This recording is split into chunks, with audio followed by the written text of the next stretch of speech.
changing it. Get your...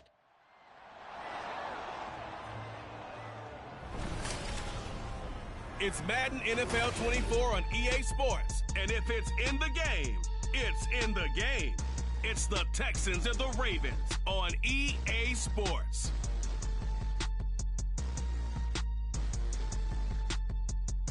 With Chesapeake Bay gleaming in the distance, we are inside M&T Bank Stadium near the Inner Harbor in Baltimore, Maryland. Today, it's the opener of the 2023 NFL season, as it'll be the Houston Texans taking on the Baltimore Ravens.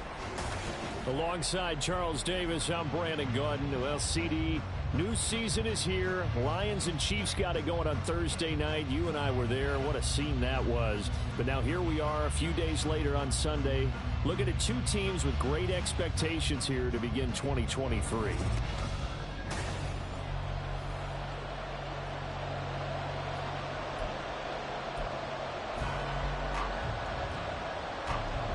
New season of NFL football is here, and we're off in 2023 on EA Sports. Here comes Darius Phillips out of the end zone. And they'll get him down right around the 25, actually the 26 officially, so a net gain of 1 there. So here are the Texans now with a fresh face at quarterback, the second overall pick from Ohio State, C.J. Stroud. In only 2 seasons, Stroud showed all he needed to at Ohio State. All-American, Heisman finalist, program records galore. He looks every bit like the #1 overall pick. He went #2, but Houston is thrilled to have him. Oh, man, coming off a great rookie year, it's Dameon Pierce. And not a whole lot of room to operate there on the first down run. He gets maybe 3.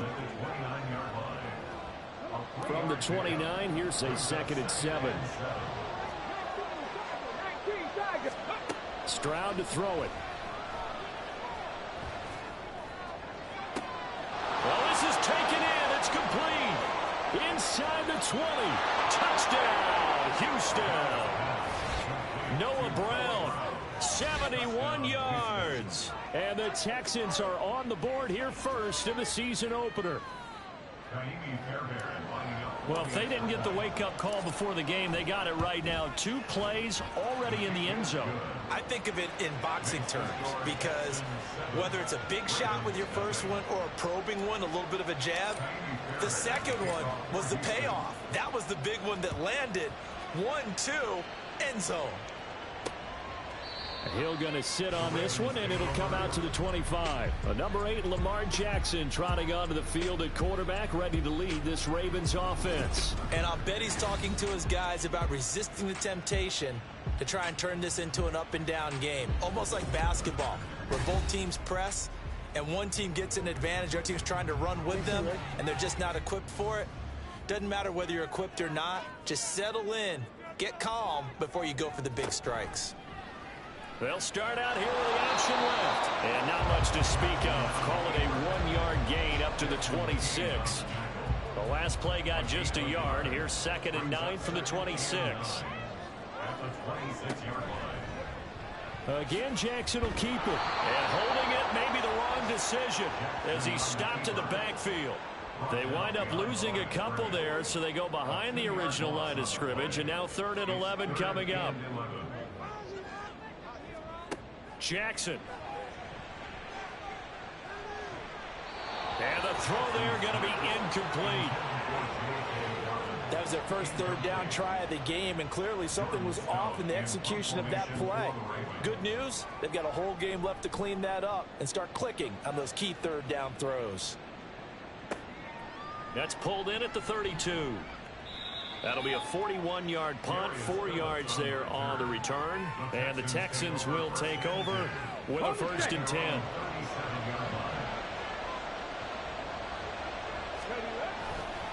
On the ground, it's Pierce to begin the drive. There he goes, left side. Now he's loose down the left sideline. And down to the 19-yard line. 47 yards rushing for him now in his first 2 carries of the ballgame. So the big play means just like that, they'll operate from the red zone now on 1st down. 1st down, they go right back to Pierce. And nothing doing. He's immediately taken down at the line of scrimmage. No gain on the play. It'll be second down. You don't see that a ton, do you? Or the cornerback coming over to the middle of the field to make a run tackle. That's someone with a ton of confidence to feel like nothing is pressuring him on his side. And it's a fumble. And it's picked up by the Ravens.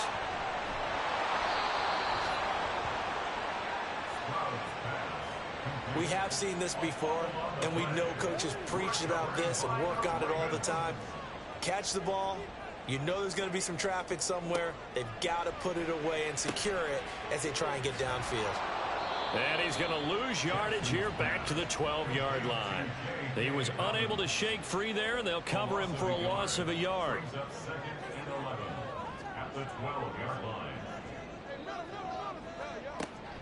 Now Dobbins again on second down. Now he's free up the right sideline. And finally brought down right at the midfield stripe. 38 yards on the scamper there. They had a chance to limit his yardage, but he was able to fight off that tackle. So it's not just the responsibility of the guys who missed the tackles along the way. It's all 11 on defense. Able to stop this guy. Unable to do it on that play. They've got to find a way. How about his ability to break through and gain that yardage? 23 yards, the final tally.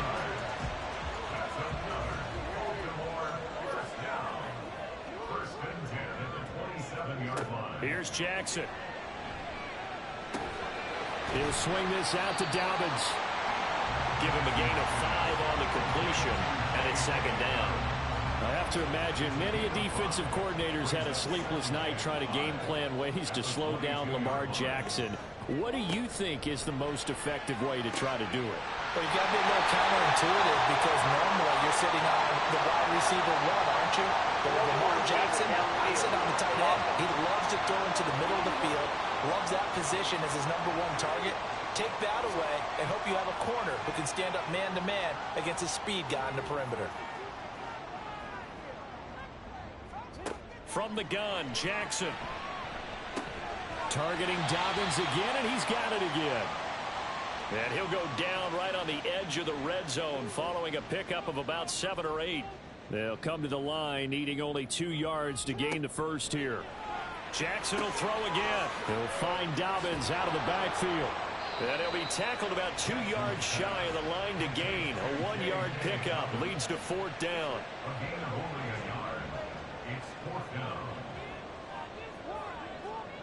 They're going for it with Dobbins. And nowhere to go. He's going to be stopped behind the line. John Harbaugh not afraid to go for it this time. Doesn't work out. And this Texans defense stands tall.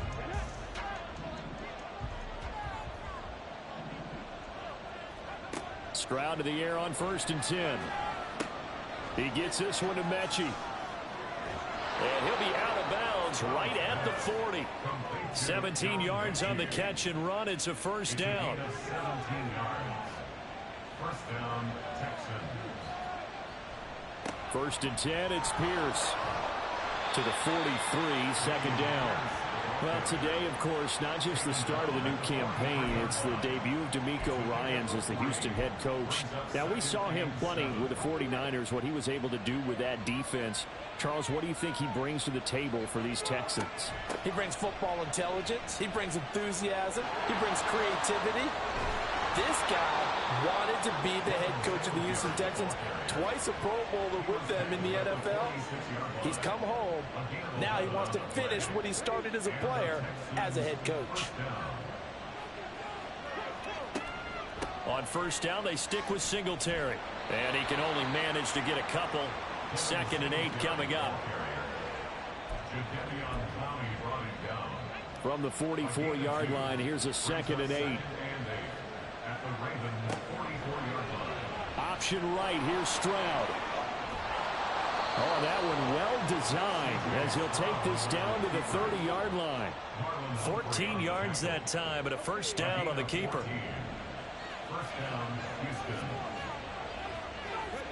Stroud out of the gun here.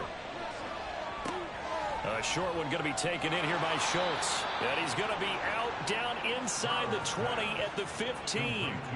15 yards down to the 15 and a first down. First down, Texans.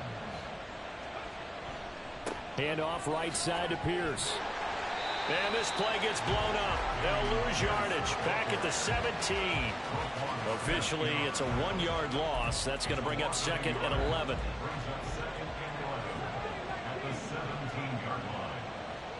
Stroud looking to throw. And he'll go down here at the 12-yard line. He'll end up getting 5 out of that, but now they're looking at third down. Well, look now at the 2023 draft class for the Texans, and people still talking about the move they made, trading up in the first round, becoming the 3rd team ever to make 2 of the draft's first 3 selections. And what a bold move they made, considering what they gave up. But for a team rebuilding like the Texans, I think that was a move they felt like they had to make. Got the quarterback C.J. Stroud, pass rusher Will Anderson Jr. They're going to be the faces of the Houston franchise going forward. Back to throw. Here's Stroud. Looking end zone, but it's incomplete. Down this close to the goal line. First down. Surprised that wasn't a run? I am, and you know I'm old school. I want to run the ball on first down in this situation because second down, that gives me an option of running play action, maybe throwing it. And able to use the stiff arm to gain leverage initially, but not much room thereafter. It'll be a gain of 5, and it's going to set up a 3rd and goal. 3rd and goal, Stroud. And that is caught. Touchdown, Texans. Noah Brown, already his 2nd touchdown here in this opening weekend. And the Texans lead this now 13-0 here in the opening quarter of the ball game. Extra point by Fairbairn, up and good. And it's now 14-0. So after the touchdown, here's Fairbairn now to kick it away. Hill going to think better of bringing this one out, and the drive will start at the 25. And the Ravens taking the field. And one of the things we like to hit on every year are the new rule changes, and we got a few for 2023. A lot are procedural, having to do with deadlines and roster construction and such, but 2 kind of caught my eye, Charles. One is the option to fair catch a kickoff and have it come out to the 25 like it does in college. You like that? I don't like it at all. I don't like it in college. I don't like it in the NFL. I want to have something different, and I really wanted the special teams coaches to be a little bit more involved. But I do understand why the league is doing it. They believe it promotes safety, and it's hard to argue against that. What about, this is the other one, guys can now wear the number 0. We've already seen some make the switch, Calvin Ridley, DeAndre Swift, Braxton Berrios, amongst others. Yeah, and you know something? When you see those guys make that move, I don't mind that at all right? A little more expressionism for these guys. I love it. I just think we didn't go far enough. What about double 0? Like Jim Otto used to wear or Kenny Burrow used to wear. Let's add that back to the NFL jerseys. That's 14-0 the score. This is the NFL on EA Sports. Texans football to start quarter 2 as they get set to start their drive with a 1st and 10. Pierce gets this one running right. And he'll work down inside the 45. Holding offense. So not a lineman, but the tight end instead this time, drawing the holding call. And more what you're getting with tight ends are guys who are much more receiver than blocker. They may be willing, but that might not be their thing. Oftentimes, they'll be the ones getting the penalties. And now a throw on 1st down there, but it's incomplete. I think he's got to be careful not to force anything into coverage right there. There weren't really any throwing lanes, but the best part for him, he's got 2nd and 3rd down to fall back on. And Stroud now to throw. He finds his target. It's Schultz. 23 yards the pickup there. And that was good protection there. No, that was great protection there because it allowed him to lock in on his receiver. Although I think he was looking for his tight end on the corner route all the way. Nice connection there for a really nice gain. And he's able to work his way down inside the red zone to the 19-yard line. 69 yards rushing for him in this first half as he is looking in mid-season form here in the opener. They'll toss this to Pierce on the right side. And this time they were waiting for him as he'll be knocked out before he can get back to the line of scrimmage. He'll lose a yard there, and it's 2nd and 11.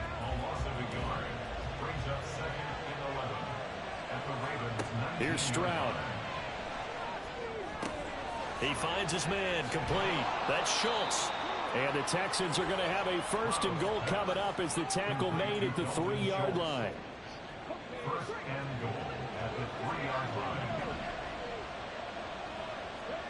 Now Stroud. To the end zone, but it's incomplete.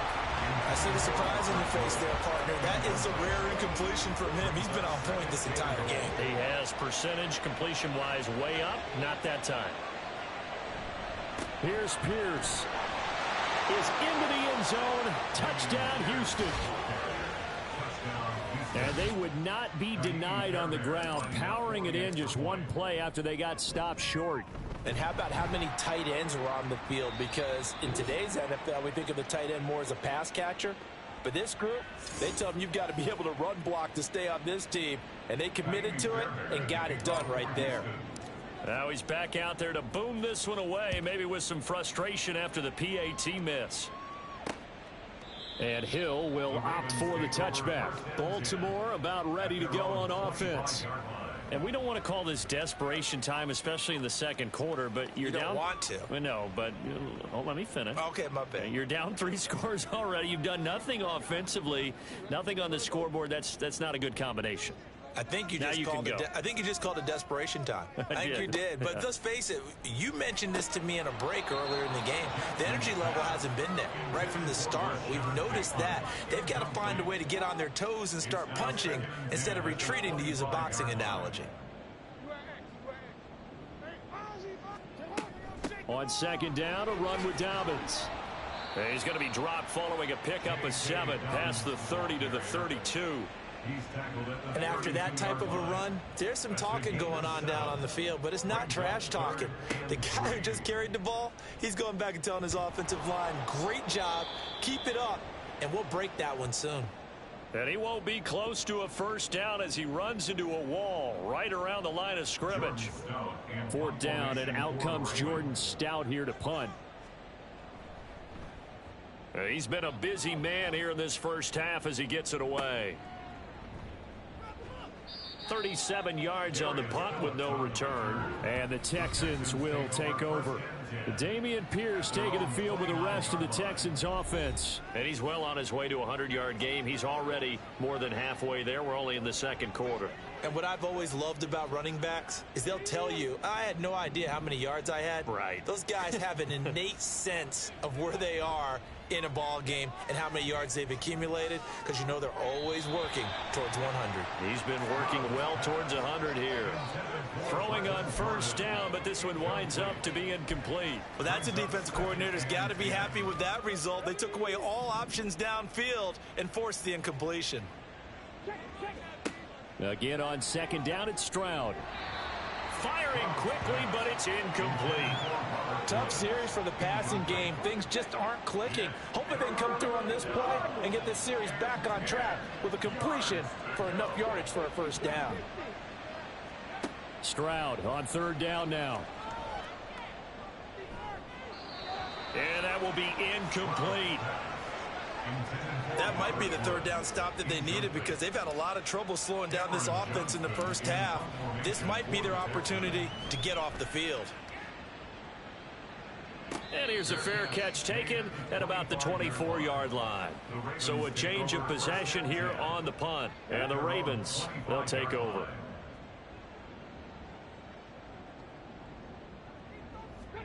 And here comes throw number 1 for the backup QB. I tell you, Brandon, this defense is playing with some confidence. Haven't allowed a point yet. Flying to the football. I'm telling you, it's almost 11 to the ball on every snap. Another nice job there to force an incompletion. On 2nd down, here's Huntley. throw right side here, taken in by Bateman. And he's able to get this one up to his 30 before he's out of bounds.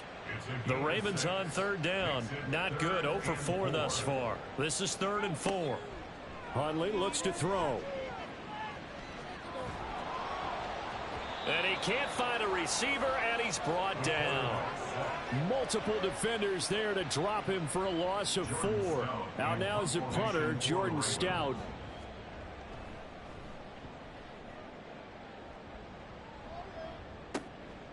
And we'll see what he can do on the return. 7 yards on the return after a punt of 39. And it will be 1st and 10 as they take over. Houston set to take over. No points last time out. They were forced to punt, if you remember, but no time to dwell on that. They've still got the lead here and a chance to add to that here. 1st and 10 as this new drive starts. Let's go, baby. Let's have some fun. Good starting field position for the Houston Texans here as they come up 1st and 10 at the 39-yard line. Got him in. It's Brown. Right off the bat, it's a 1st down to start the drive, 12 yards. Good strong throw and catch right there. And so far in this game, the alleys have been open for them to get completions, and they're taking advantage of it. They run on 1st down as they get about 3. 2nd and 7 forthcoming. Give credit to the defense for stringing that play out, and they gave up no cutback angle. You know he was trying to dart through. No place for him to go. A nice job there, only giving up a 3-yard gain. Now here's a throw that's complete. And they'll get this to the 30-yard line before crossing over out of bounds. So many times in my career, I've heard coaches talk about completions are one thing. But as long as we're there at the catch and we get guys on the ground, we can live with that. But if you're going to give up 10, 12, 15 yards after the catch, then your defense is going to be in a lot of trouble. Adafe Owe so quick, and he gets to him there behind the line.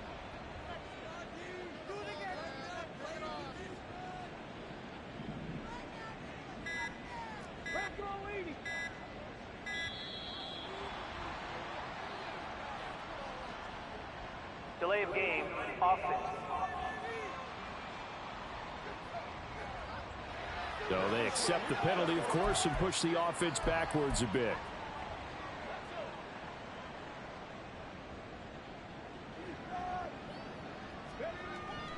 And Pierce gets it again on 2nd down. And this one's going to go the wrong way. Losing yardage back at the 42. They lose 2 on that last play, so things get even tougher. 3rd and long coming up. Stroud here on 3rd and long. They'll try and set up the screen. It's complete. And they went the wrong way there. Losing yardage back at the 43-yard line. So on trots the field goal unit, and wow, this is going to be a challenge here. The kick by Fairbairn is good. Charles, even as long field goals become more and more common, this is still a very rarefied air. Only just over 20 field goals have been kicked from 60 yards or further, and you can add his name to the list now. And as calm as he tried to present himself, there's no doubt there were some nerves as he lined up to attempt that kick. But once the ball was snapped, he just swept the leg and boom, over the crossbar. He'll going to sit on this one, and it'll come out to the 25. Now the Baltimore offense heading back out onto the field. See if they can put this drive in the end zone, Charles, because it's been a little bit of a rough go at times. They've had to punt the football a ton in this ball game because of stalled out drives. So are you saying that you're kind of tired of seeing the punter run out there and do his thing during this game? Is that what you're trying to say? Well, I mean, I'm okay with it. I have a feeling that this offense, they don't want to see the punter again. And frankly, the punter doesn't want to run out there anymore himself. He would love to see his offense put together a drive and give his leg a rest. On 1st and 10, Huntley. And he'll protect himself at the end here as he winds up getting pretty decent yardage. The improv on the scramble there gets him 6, and it'll be 2nd down.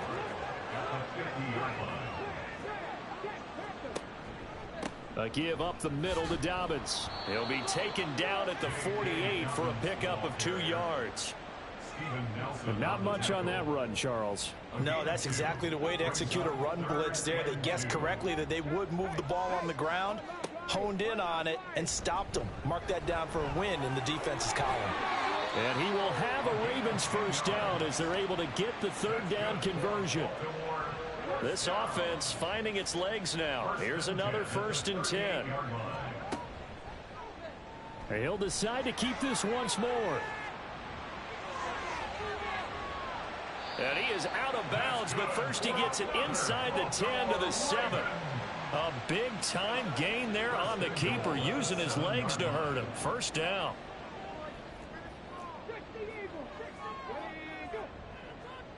They'll motion the tight end across the formation. They go play action with Huntley. Nowhere to go here. He lost the football. We hear them discuss red zone efficiency a lot, CD, and they almost gave that one up in the red zone. Luckily, they'll have another shot. And you and I both know that every offensive coordinator, play caller in the league, they take particular delight in their red zone calls because those are the payoff ones. But you can't call a play if your team doesn't have the ball. Got to secure it. They've been denied touchdowns in the red zone twice already. Here comes 3rd and goal. Back of the end zone. Could he get his feet down? No, it's incomplete.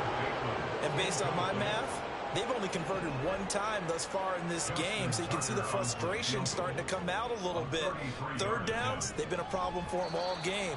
They've got to start becoming solutions. Now the Texans will burn the first of their timeouts. They'll have 2 remaining as we step aside here in this second quarter. Phillips, he's not going to bring this one out, so they will begin the drive at the 25. Out comes a Houston offense as they get set to take over here. Last time out, you remember their drive stalled, but thanks to their kicker, booted a long field goal to at least get them 3. Now here they'll try to do better and find the end zone. And in our experience, how much fun is it for coaches to know that they've got a kicker who can nail it from long distance? Now the hard part is, as an offensive play caller, you don't want that in your head too much where you're relying on it, and he goes out and gets the job done for them. But I'm quite sure he would be content to just kick extra points from here on out. Yeah, absolutely no question. I think his teammates would be okay with him just kicking the extra points as well. The Ravens bring out an extra defensive back here on 3rd. 3rd and 1, Stroud. Over the middle, complete. It's Brown. And he is going to have a Texans first down as they're able to convert by plenty there on 3rd and 1. First down, Texans. Throwing now is Stroud. Flushed out right. And seeing no options, he just tosses this one away incomplete. Now that'll bring up 2nd down. I tell you what, that's a veteran play from a guy in his first season in the NFL. A lot of rookies are trying to force something there. He thought better of it, and that was the right decision. 2nd and 10. Here's Stroud. And that is incomplete. A lot of force bearing down on him there. He could not hang on. It's 3rd down. And I think they'd be well served to take that type of a physical approach against him the rest of the game. He's had his way so far, but on that last one, that worked quite well for the defense. Stroud. Looking this time for Woods, and it's intercepted. Picked up by Marcus Williams. And a huge return as he'll take this one all the way down inside the 30-yard line.